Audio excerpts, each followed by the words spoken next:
سەبارەت بە پەیوەندیەکانی نێوان حکوومەتی هەرێمی کوردستان و حکوومەتی فیدراالی و بە تایبەتیش پرسی موچە و هەناردەکردنەوەی نەوتی هەرێمی کوردستان من میوانێکم لەگەڵ دەبێت بەڕێز سیپان شێروانی ئەندامی پەرلەمانی عێراق لە سودیۆ لەگەڵمە بێت. کاک سیپان بەخێر بیت. سەرەتا بە لە پابەندەکانی هەرێمی کوردستان و لە پرسی موچەوە دەست پێ بکەم. حکوومەتی هەرێمی کوردستان دەڵێت هەموو شتێکمان جێبەجێ کردووە بۆ بەغدا سێ داواکاری لە ئێمە هەیە بۆ نمونە لیستی موچە میزان مڕاجعە داهاتی نانەوتی ئەمانە هەمووی دەنێرین بۆ بەغدا بۆ مانجی 5 ئەمەش نێردراوە. ئێستا هیچ پیانوویەک لە بەردەستی عێراق ماوە بۆ ناردنی موچە یاخودنا. بەڵێ بەنەوەی خۆی گەورە و دلۆڤان سڵاو و ڕێز تەبیعی زۆر سپاس تەبیعی هەموو ئەو داواکاریانە جێبەجێ کراون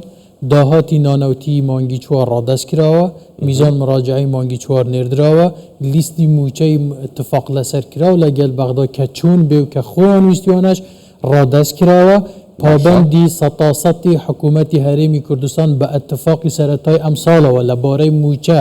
هەیە لە بەغداوە ئەوەی ماوەتەوە لە ئەستۆی حکوومەتی اتحادیدا کە زووترین کات ئەویش التزام بە ئەرکی سەرشانی خۆی بکات و موچەی هەرێمی کوردستان بنێرێت. ئەوە حکوومەتی هەرێم بەڵام ئەمڕۆ هەواڵی بڵاو کرایەوە نازانم تا چۆن ڕاستە دەڵێن تەیف سامی کتابێکی کردووە بۆ حکوومەتی هەرێمی کوردستان ئیتر ئەوان موچە نانێرن ئەمە ڕاستە؟ نووسراوە کراوە ئەم نووسراوە بەداخەوە کە هیچ سیمایەکی و هیچ بنەمایەکی دەستوری یاسایی دوورە لە اتفاقی نێوان هەردوو حکوومەت دوورە لە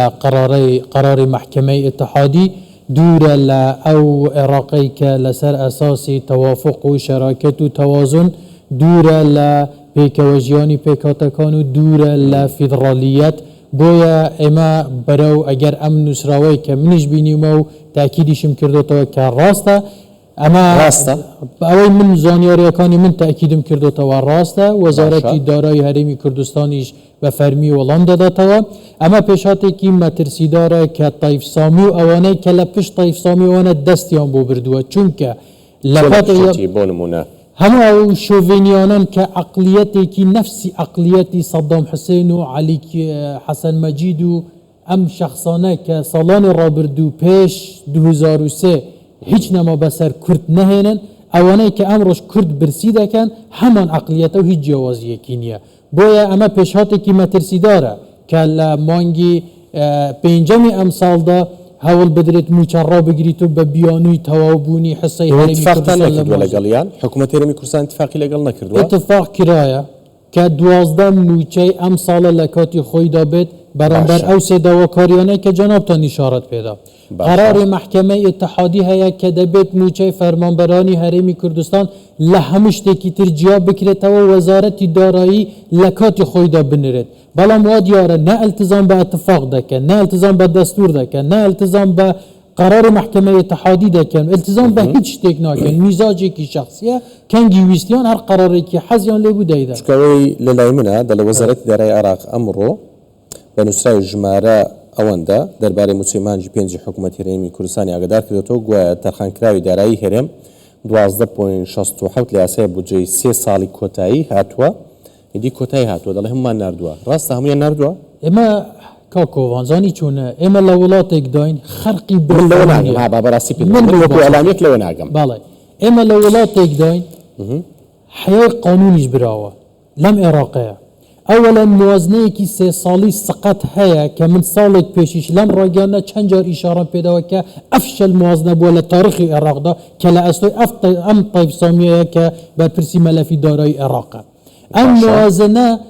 3 ساڵەیە بەڵام لە مادەی 77 هەمان موازنە سقەتەدا هاتووە بەڵام پێی ڕازی بوون ها ئێمە پێی ڕازی نەبووین ئێمە لە وڵاتی پەڕێنرا زۆرینە شیعەیە ئێمە کەمینین کورد خاوەنی 63 کورسیە پێشتریش ئیشارەم پێدا نە تەوافق هەیە نە شەراکەت هەیە نە تەوازن هەیە دەبووە اتفاق کرا پێشوەختە لە بینی هەولێر و بەغدا لەسەر ئەو مەوادانەی کە پەیوەستن بە هەرێمی کوردستان بەڵام بە سەعاتێکدا لە لێژنەی مالی لەلایەن کۆمەڵە کەسێکی ئاڕاستە کراوە هەمووی لابرا و بە ویستی خۆیان شتێکیان ئامادە کرد و لێدانا ئەم هەموو بربەستەی دروست کرد ئێمە 100 جار لەسەر ئەو بابەتە قسەمان کردووە کە لە لەژنەی مالیدا چون هەموو شتێک گۆڕا اتفاقی هەرێم و بەغدادا پێویستی نە بە تەوقیع پێویستی نە بە هیچە پێویستی نە بە داهاتە ئازام بە هیچ نییە بۆ ئەوان بەڵام بۆ هەرێمی کوردستان پێویست بەو هەموو شتانە هەیە وەڵاهی بۆ هەرێمی کوردستان بە زمانێک قسە دەکەن پێم خۆشە لە ئەمریکا یاسایانە نییە لە ئەمریکاش نەک لە ئەمریکا بەخۆ لە مەریخیش نییە و هەموو یاسایی کە على ساز بەرامبەر بە هەرێمی کوردستان جێبەجێ دەکەن بخۆیان جێبەجێ ناکەن یاسای چی جێبەجێ دەکەن ئەوانە سەرێک لە بەغدا بدەن بۆ بزانین کە بەغدای کە چ بەغدایەکە ئەوەی کە باز دەکەن داهات بۆ وەزارەتی دارای ئەگەرە تۆهی ئەوان داهاتی سنووریەکان بە 15 محافظەی عێراق داهاتی نانەوتیان بەقەت 3 محافظەی هەرێمی کوردستانە کێوە دەچێ ئەم هەموو داهاتە یعنی ئەوە دەگەڕێتەوە وەزارەتی دارایی عێراقی فیدراڵ چەندە داهاتێکی زۆر کەم ئاسان شایانی باسکردن نییە تۆ سیرکە ئێمە بە باسی وەزارەتی مالی و قانون بکەین بە پێی قانونی ئیدارەی مالی دەبێت هەموو ساڵێک بەر لە 31 ئەم ساڵە حساب ختامی موازنەی ساڵی ڕابردوو بێتە پارلەمان و دەنگی لەسەر بدرێ باشە 12 ساڵە حساب ختامی ناهاتۆتە پارلەمانیە بۆچی دووە هەمین حساب ختامی کە پەسەند کراوە ئی ساڵی 2013 بووە بۆچی موازنە دووشتە بۆچی چونکە بەڕەڵاییە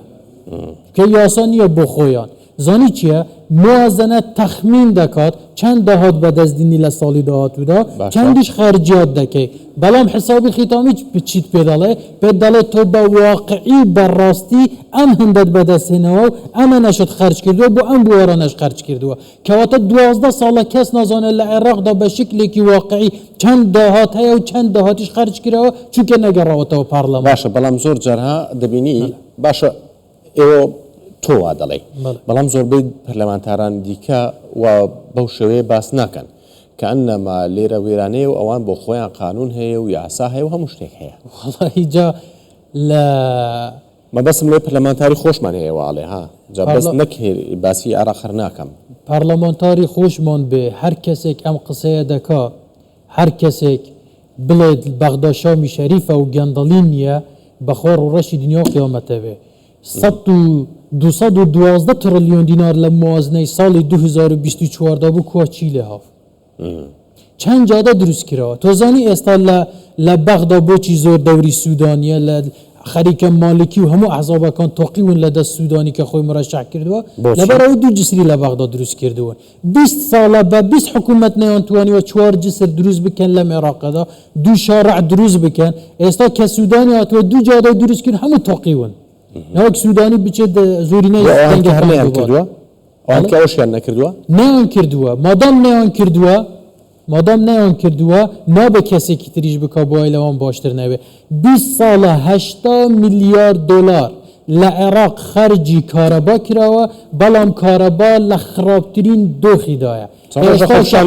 بەڵێ ئێستا کە حکوومەتی هەرێمی کوردستان پرۆژەی ڕووناکی هەیە بە عملی توانی ئەزمونێکی زۆر سەرکەوتن لە کارەبای 24 ساعتی بۆ زۆربەی شوێنەکان لە هەر سێ شارە گەورەکانی کوردستان دابین بکات نیشانەکانی سەرکەوتن و دەرکەوتنی کارەبای 24 ساعتی دەرکەوتووە جەنابی سەرۆک وەزیران لە ئەمریکا ڕێککەوتنی گازی کردووە کە دەتوانێت گازی پێویست بۆ کارەبای 24 ساعتی هەرێمی کوردستان و عێراقیش دابین بکات جگە لە گازی پێویست بۆ ماڵان کە وەکو وڵاتانی پێشکەوت و لە ڕێگەی بۆ ڕێکێشیەوە ببردرێت خەریکن هەموو دژاتیان دەکەن چونکە مادام ئەوە نەیانتوانیوە کارەبا 24 ساعتی بێت چۆن لێ دەگەڕن لە سەردەستی کاک مەسرور کارەبای عێراق ببێتە 24 ساعتی کاکسیپان هەمووتان یەک هەڵوێز بوون یەک دەنگ بوون بۆ هەڵەبجە بینیتان چتان پێکرا بە ناچاری کرایە پارێزگا و بەڵێ ئەی بۆ موچەوە ناکەن لە پەرلەمان زانی ئەمڕۆ ڕۆژی ئەوەیە کورد یەک هەڵوێز بێت بۆ ناکەن بۆ سەبەب چی چەند ساڵە کێشەی موچە هەیە تا ئێستا نەمدیوە پەرلەمانتارانی کورد وا بە شێوەیەک یەکگرت بوون ئێستا کاتی ئەوەیە کورد ئەوەی کە پێشتر لە موازنەدا و ئەو دەستوەردانانەی کرا و ئەو دژاتیانەی هەرێم کران لە کە گەشتینە ئەمڕۆمان ئەوە هەمووی بەلاوە بنێن با لەم ڕۆوە لە دوای ئەو نووسراوەی کە تایف سامی کردوێتی با هەمومان یەک دەنگ بین با قەرارێکی چارە نووساز بدەین با تایف سامی و ئەوانەی گەورەتریشن لە تایف سامی باش بزانن که قوتی مناله کی کرد وها سانایی نیه که هر کسی بید با آرزو خوی ببرد اما پشگیری دولی من هیا اما لخلال 7 روز دا دوای سردانی جنابی سرک وزیران بو امریکا دو جار شخصی وزیر خارجی امریکا و جارکیش و تبیجی وزارت خارجی امریکا با آشکرا و توییتی پال پشتیان با عراق لسر اساسی هرمی کی بهزه که حتی اگر هرم بهز نبه اون پیشگیری عراق ناکن امریکا او ولات لجیهان ده اگر با ساعتک پیشگیری خویل هر ولاتک بکشه تا توشی گورترین کارسات ده بدونی مال 2014 چون داعش چنگی به همون هل چند بو بستک ما بو بگن ناو بغداد تا امریکا نه تا وسر خط کمک کنترل کرد تا پیشمرگه لملا و دستی به مقاومه نکرد اما لروانگی اقتصادی شده بس طیف سامیه بینین خود لوانه طیف سامی و کسی بیو امری پی بکره بلا مواجهه اوه بلام آل اصل طیف سامیه نخیر کسانی تریشی لا یالن کسانی تریشی لا یالن يقول أنه برلمان عراق شنو أو كسانة و زور با آشکرا دیاره اما زیاتر لصد ساله ازمون من لگل عراق وکو بشکی که فرض کراوت سر من عراقی بین لو رکوتنانه که کرا لنیو دولتی و کردستان دابش کراوه تو سیری میجوی 100 سالی اما بکی اما نمان توانی و هیچ کاتک هست بکن که اما بجدی حاولاتی عراقی لسر اقلیتیش اشخاصی آوا اگر نه کرد و عرب هیچ کشه بیکوانیه بکاتکانی تریش ادیان و مذهبکانش کشه هم بیکوانیه بلام نخبه کی سیاسی که دستالات دگریت دست کاریه کمی اول لکرد بداد اما دبیت اما تی بگین دیونه ببیانویک امرو ببیانویک صبای ببیانویک اره قول ایمه تا 100 سالی تر لم عراق ایشمان اوه ببیانو بمانکانی طیف و امثالکانی باشه پشت بیان زنی که پاره بوشویه استدلال استدلال دوازدمان همون نردو خلاص اجا اشتیکی ترت پی بله ای چون رکوتنی اکردو با دوازدمان که لا بیج بس اگه کرد 20 پاس کم بله لا ماده هفته هفتی ام موازنه دادالت حس ام موازنه حتی 31 12 23 31 12 24 31 12 25 بو 3 سال بس شوی جواز وترا و نه وترا راست خو یکی 23 حتی 31 12 25 چون که هر 3 ساله که یک پاکیج نیه 3 پاکیجی جان لسه او هر چی کردو تا 112 بله او هر چی کردو تا 112 او هر چی چی کردوه چوه استا ملفکانی 23 هل داوته ولا نو تان فروشت و ملفی 24 ایوه حساب ختامی تواو بوه حسابکان داخران اما بوچی لسرتای ام سالا وتمان موچه مانگی 12 من بو بنیرن وتان حسابات تواو بوه بلام استا کاته که باسی ناردین حسی هرمی کردستان دکن هندک ارقام خیالیان هنا ولا کتابک دانوسی و لما دای 29 قانون اداره مالی دا که چندین جور دهاتی نانوتی هیا صلاحیتی به محافظکانش دا و نک تنها بهرب همه صلاحیت محافظکانی عراقش چون همو دهاتکانیان لسر هرم حساب کرد و که واتا بپی ام عقلیت بید صلاحیت محافظک لمحافظکانی ناوراست جنوبی عراق زیادتر لهرمی کردستان زور سپاس بو سیپان شیروانی اندامی پرلمانی عراق که لگل ما بوی زور سپاس